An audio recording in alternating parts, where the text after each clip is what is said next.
Indikator nomor 36.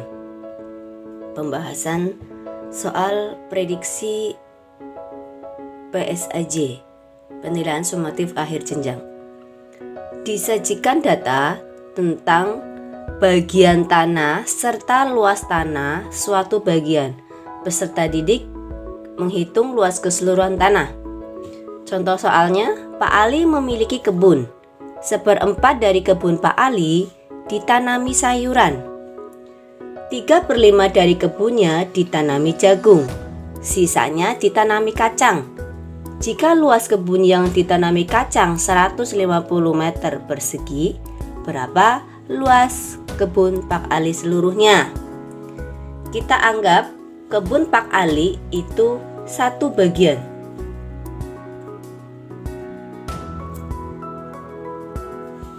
Sehingga karena di sini yang diketahui adalah yang ditanami kacang, kita akan mencari bagian yang ditanami kacang. Berapa bagian? Luas tanah Pak Ali dianggap satu bagian yang ditanami kacang. Itu adalah 1 dikurangi 1/4 bagian yang ditanami sayuran, dikurangi lagi 3/5 bagian, dan ini menjadi sisanya ini ditanami kacang. Sehingga kita akan menghitung berapa bagian yang ditanami kacang. Kita akan menyamakan penyebutnya. Di sini 4 dengan 5, penyebutnya jadi 20. 20 dibagi 1 itu 20, dikurangi 20 dibagi 4 itu 5. 5 dikali 1 itu 5. Dikurangi lagi 20 bagi 5 itu 4. 4 dikali 3 itu 12. Sehingga di sini kita kurangkan 20 dikurangi 5 itu 15. 15 dikurangi 12 itu 3. Sehingga yang ditanami kacang itu 3/20 bagian. Nah, 3/20 bagian itu luasnya 150 meter persegi. Sehingga luas kebun seluruhnya itu adalah, kita balik menjadi 20/3. Untuk mencari keseluruhan, bagian keseluruhan itu kita balik pecahannya ini, 20/3 dikalikan yang diketahui 150 meter persegi. 150 bagi 3 itu 50. 50 kali 20, 2 kali 5 itu 10, kita hitung nolnya 1, 2. Sehingga luas seluruh kebun Pak Ali adalah 1000 meter persegi. Indikator nomor 37.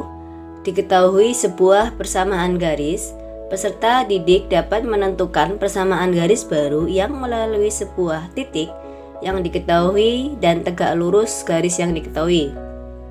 Contoh soalnya, persamaan garis lurus melalui titik P min 2,3 dan tegak lurus dengan garis 4x min 7y sama dengan 28 adalah titik-titik. Kita misalkan persamaan garis yang pertama itu adalah 4x min 7y sama dengan 28. Kemudian Bu Guru ingatkan untuk bentuk umum persamaan garis ini adalah Y sama dengan MX plus C, dimana di sini M di sini ini adalah yang disebut dengan gradien atau ukuran kemiringan suatu garis.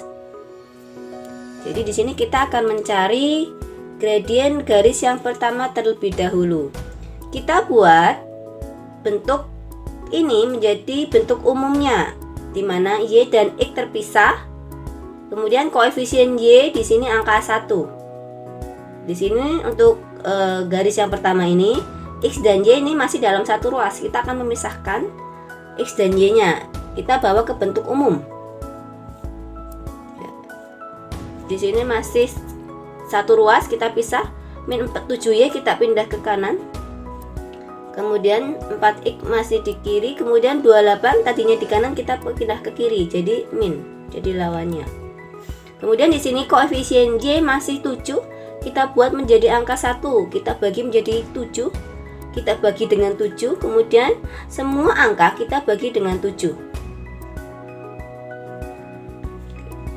Sehingga 7 bagi 7 1, tersisa Y 4/7, ini masih 4/7, kemudian ini 28 bagi 7 adalah 4.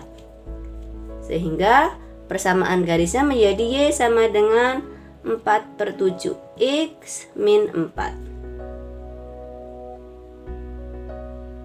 Sehingga di sini gradien garis pertama itu koefisien X, sehingga M1 itu adalah 4/7. Kemudian kita akan mencari gradien garis yang kedua yang akan kita cari persamaan garisnya. Dua garis dikatakan tegak lurus. Garis dikatakan tegak lurus jika hasil kali gradiennya itu min 1, atau ketika M1 dikalikan dengan M2, gradien garis pertama dikalikan gradien garis kedua itu hasilnya min 1. Itu syarat dua garis dikatakan tegak lurus. Sehingga di sini kita akan mencari M2. M1 kita sudah tahu di sini 4/7 dikalikan M2 sama dengan min 1. M2-nya itu min 1 dibagi 4/7. Pembagian dengan pecahan, jadikan perkalian, pembaginya dibalik, jadi 7/4. Min 1 kali 7, min 7/4. Sehingga di sini M2-nya adalah min 7/4.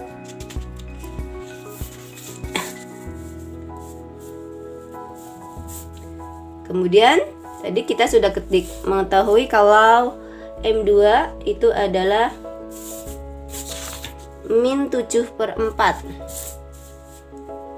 Min 7/4, gradien garis kedua itu min 7/4 dan melalui titiknya min 2,3, titik P min 2,3. Untuk rumus mencari persamaan garis, diketahui gradien dengan sebuah titik adalah Y min Y1 sama dengan MX min X1. M-nya kita pakai yang M2 karena kita akan mencari garis yang kedua. Ini sebagai X1 dan ini Y1. Kita masukkan Y min Y1-nya itu 3, M2-nya ini min 7/4, X min X1 min 2. Y min 3 min 7/4, X min kali min itu plus 2. Kemudian di sini kedua ruas kita kalikan dengan 4. 4Y min 3, kemudian ini juga dikalikan 4 kali min 7/4 X plus 2. Coret-coret. Kemudian kita kalikan distributif di sini. 4 kali Y ini 4Y. Min 4 kali 3 itu 12 sama dengan ini min 7 kali X plus 2. Kita kalikan distributif juga yang sebelah kanan. Nah, sebelah kiri masih min 7 kali X itu min 7X. Min 7 kali 2 itu min 14. Berikutnya kita sederhanakan di sini.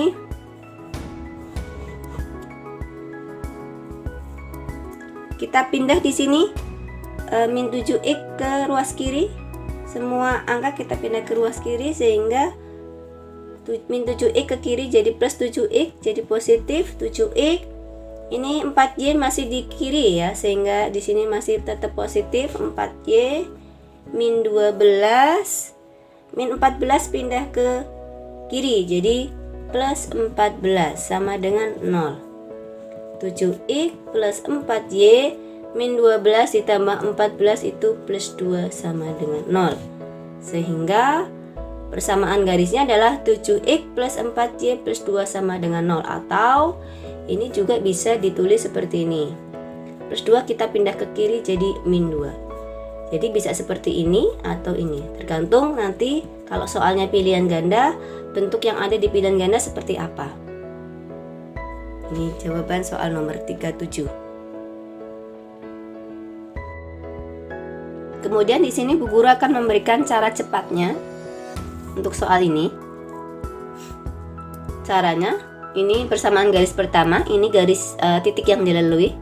Kita akan mencari persamaan garis kedua yang tak lurus dengan persamaan garis pertama. Caranya, kita pisah X dan Y-nya. Kita tulis X dan Y terpisah seperti ini. Kemudian, angka yang di depan Y kita pindah ke depan X. Jadi di sini min 7 pindah ke depan X jadi seperti ini. Kemudian, angka yang di depan X kita pindah ke depan Y tetapi dikalikan min 1. Di sini 4 dikalikan min 1 itu min 4, sehingga jadi min 4 di sini. Jadi yang di depan Y, angka yang berada di depan Y kita pindah ke depan X. Kemudian yang di depan X pindah di depan Y tetapi kalikan dengan min 1 atau jadi lawannya 4, maka di sini kita tulis min 4 lawannya dari 4. Kemudian setelah ini kita buat sama dengan, kita ikuti yang sebelah kiri min 7, kita tulis min 7, terus kemudian kita ketemu X di sini. X-nya ini sebagai X nanti, ini sebagai X, ini sebagai Y. Sehingga min 7 kali X, X-nya itu min 2. Min, kita tulis min 4, kita tulis 4 kalikan Y. Y-nya itu 3. Sehingga min 7X min 4Y sama dengan min 7 kali min 2 itu 14. Min 4 kali 3 ini 12. Min 7X min 4Y, 14 kurangi 12 itu 2. Atau kalau kita buat ini menjadi positif semua, kita pindahkan ke kanan. Min 7X jadi plus 7X, min 4Y jadi plus 4Y, plus 2 sama dengan 0. Atau ini juga bisa ditulis 7X plus 4Y plus 2 sama dengan 0, atau 7X plus 4Y sama dengan plus 2 pindah ke kanan jadi min 2. Sama seperti jawaban yang tadi. Indikator 38. Diketahui koordinat titik suatu segitiga, peserta didik menggambar segitiga dalam koordinat kartesius dan menggambar bayangan segitiga jika direfleksikan. Ini soal refleksi materi kelas 9 semester 1. Diketahui segitiga ABC yang memiliki koordinat titik A min 1,2, B 5,2, C 3,6. Gambarlah segitiga tersebut pada koordinat kartesius dan gambarlah bayangan segitiga tersebut jika direfleksikan terhadap sumbu X. Kita buat pada koordinat kartesius, ini koordinat kartesiusnya. Kita gambar segitiganya, segitiga ABC-nya. Yang pertama di sini titik A ya. Titik A min 1,2. Min 1,2. Min 1,2. Min 1 ke kiri, 2 ke atas. Ini titik A, koordinat titik A. Kemudian untuk titik B 5,2. 5 ke kanan, 2 ke atas. Ini koordinat titik B. Titik C 3,6, 3 ke kanan, 6 ke atas. Ini titik C. Kemudian kita kehubungkan ketiga titik tersebut menjadi sebuah segitiga.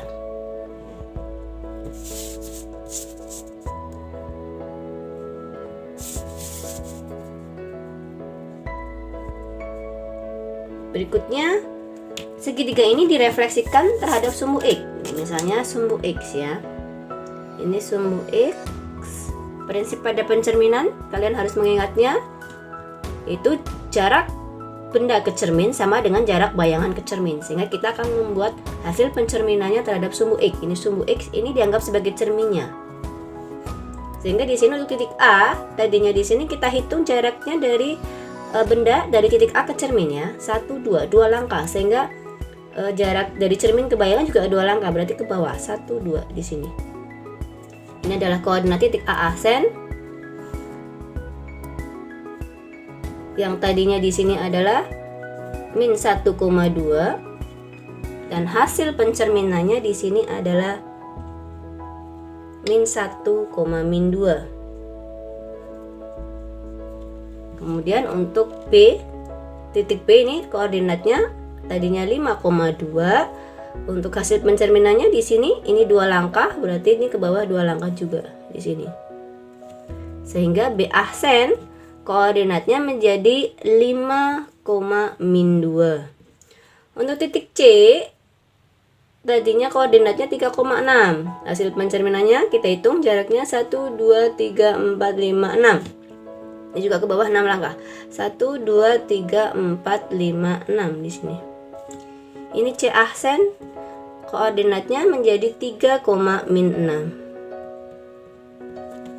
Ini hasil pencerminannya kita buat menjadi sebuah segitiga. Kita hubungkan titik-titiknya.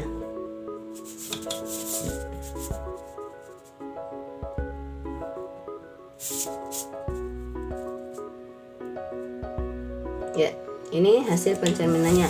Ini adalah segitiga ABC, kemudian segitiga A aksen, B aksen, dan C aksen. Ini hasil pencerminan segitiga ABC ketika direfleksikan atau dicerminkan terhadap sumbu X.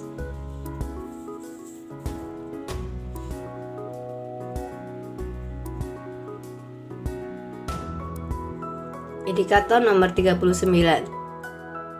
Disajikan ilustrasi gambar dan informasi mengenai tinggi pohon beserta bayangannya. Peserta didik dapat menentukan tinggi pohon.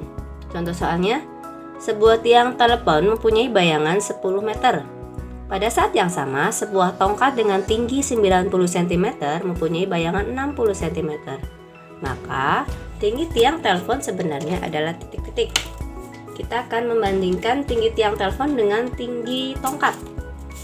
Kita buat sketsanya. Ini misalnya tiang telepon, kemudian ini bayangannya. Berikutnya ini adalah tongkatnya. Tongkat mempunyai bayangan di sini. Ya, ini tongkatnya. Jadi ini tongkat. Ini tiang telepon.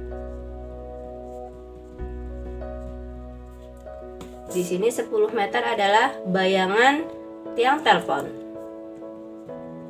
Kemudian 90 cm adalah tinggi tongkat. Tinggi tongkat di sini. Kemudian 60 cm ini adalah bayangannya tongkat. Yang ditanyakan berapa tinggi tiang telepon di sini. Kita bandingkan X banding 90 cm tinggi dengan tinggi. Kemudian panjang bayangan dengan panjang bayangan. 10 meter banding 60 cm. Dikalikan silang X kali 60 cm sama dengan 90 cm dikali 10 meter. Sehingga X sama dengan 90 cm kali 10 meter dibagi 60 cm. Coret cm dengan cm, 0 dengan 0, 9 dengan 6, sederhanakan masing-masing dibagi 3. 9 bagi 3 itu 2, 9 bagi 3 itu 3, maaf. 6 bagi 3 itu 2. Kemudian 10 dibagi 2 itu 5. Sehingga 3 dikali 5 ini 15. Sehingga hasilnya di sini 15 meter. Ya, nomor 40. Disajikan tabel informasi nilai dan frekuensinya. Peserta didik dapat menentukan min, median, dan modus dari data tersebut. Contoh soalnya seperti ini. Ini adalah tabel perolehan nilai. Nilai 3, frekuensi itu banyaknya. Yang mendapat nilai 3 ada 2 orang, yang mendapat nilai 4 ada 3 orang, dan seterusnya. Tentukan min, median, dan modus. Min, Bu Guru ingatkan, min itu adalah rata-rata. Kita akan menghitung rata-ratanya. Min pada data tersebut adalah jumlah data dibagi banyak data. Kita akan menjumlahkan datanya. Yang nilainya 3 ada 2 orang, berarti 3 dikali 2 ditambah 4 dikali 3 ditambah 5 dikali 4 ditambah 6 dikali 5 ditambah 7 dikali 3 ditambah 8 dikali 2 ditambah 9 dikali 1. dibagi jumlah datanya itu banyaknya frekuensi. Kita jumlahkan frekuensinya, 2 ditambah 3, kemudian ditambah 4, ditambah 5, ditambah 3, tambah 2, tambah 1. 3 kali 2 ini 6, 4 kali 3 ini 12, 5 kali 4 20, 6 kali 5 30, 7 kali 3 21, 8 kali 2 16, 9 kali 1 itu 9. 2 tambah 3 itu 5, 5 tambah 4 itu 9, 9 tambah 5 itu 14, 14 tambah 3 17, 17 tambah 2 19 tambah 1 20. Sehingga kita tulis di sini. Kita jumlahkan. 6 tambah 12 18, 18 tambah 20 38, 38 tambah 30 68, 68 tambah 21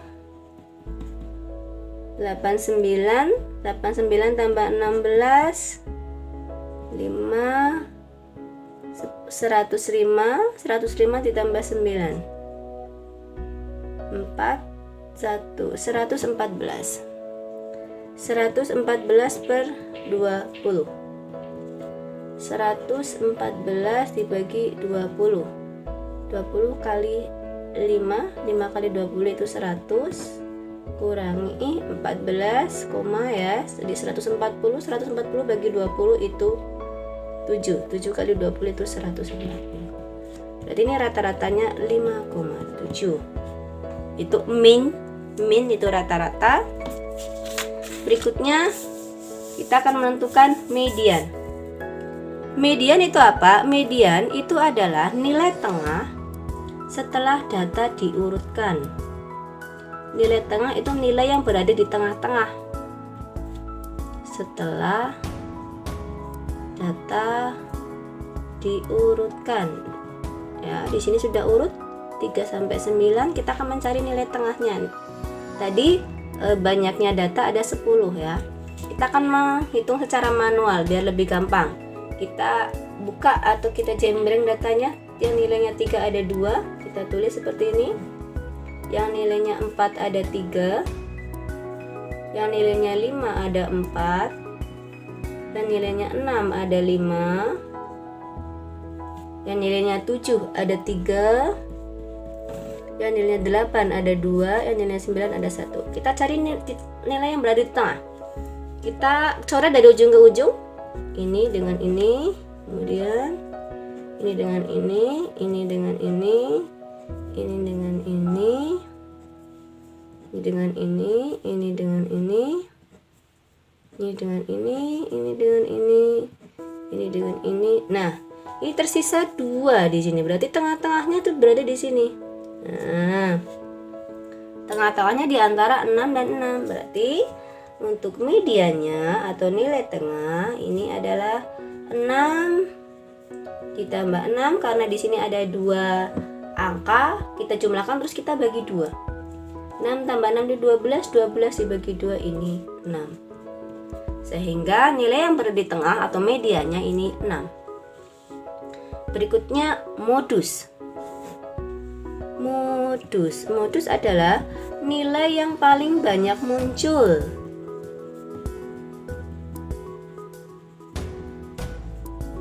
Atau dengan kata lain, nilai yang mempunyai frekuensi paling banyak. Frekuensinya paling banyak. Ini kalau disajikan dalam tabel frekuensi ya. Frekuensinya paling banyak. Sehingga di sini yang paling banyak frekuensinya itu yang 5 ya. Di sini frekuensinya yang 5 itu datanya 6. Sehingga modusnya itu 6, bukan 5-nya tapi data nilai angkanya. Sehingga modusnya ini adalah 6. Kenapa 6? Karena 6 ini frekuensinya 5. Jadi 6 yang nilainya 6 itu ada 5 anak. Jadi yang paling banyak yang mendapatkan nilai 6 itu ada 5 anak yang mendapatkan nilai 6. Sehingga modusnya itu 6.